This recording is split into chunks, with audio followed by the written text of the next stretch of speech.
ঈদের বড় পর্দায় শাকিব খানের তাণ্ডবে ছিলেন মাত্র কয়েক মিনিট, কিন্তু সেই সামান্য সময়েই আলোচনার কেন্দ্রবিন্দুতে চলে আসেন সিয়াম আহমেদ। আরমান মনসুর চরিত্রে তার সাদা চোখ, ঠান্ডা দৃষ্টি আর ভয়ঙ্কর উপস্থিতি দর্শককে চমকে দেয়। নেগেটিভ চরিত্রে তাকে আগে তেমন দেখা না গেলেও এই নতুন রূপ সহজেই নজর কাড়ে। সিয়ামের এই ভিন্ন মাত্রার অভিনয় নিয়ে দর্শকের প্রতিক্রিয়া ছিল তুমুল ইতিবাচক।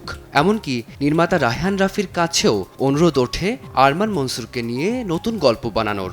রাফিও জানান, চরিত্রটি শুধু এক ঝলক দেখানোর জন্যই নয়, তাণ্ডবের মধ্যেই লুকিয়ে আছে বড় কিছুর ইঙ্গিত।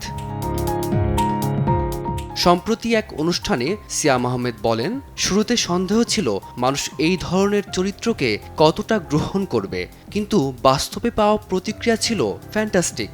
তার ভাষায় মনসুরের আলাদা একটা সোয়াগ আছে, যা দর্শকের মনে দাগ কেটেছে। যদিও আনুষ্ঠানিকভাবে কিছু জানানো হয়নি, সিয়ামের বক্তব্যে আভাস মিলেছে আরমান মনসুর হয়তো বড় গল্পে ফিরে আসতে পারে। এরপর কি করে মনসুর তা জানার জন্য যেমন তিনি আগ্রহী, তেমনি অপেক্ষায় আছেন দর্শকেরাও। ফারদিন মাজহার, সময় সংবাদ।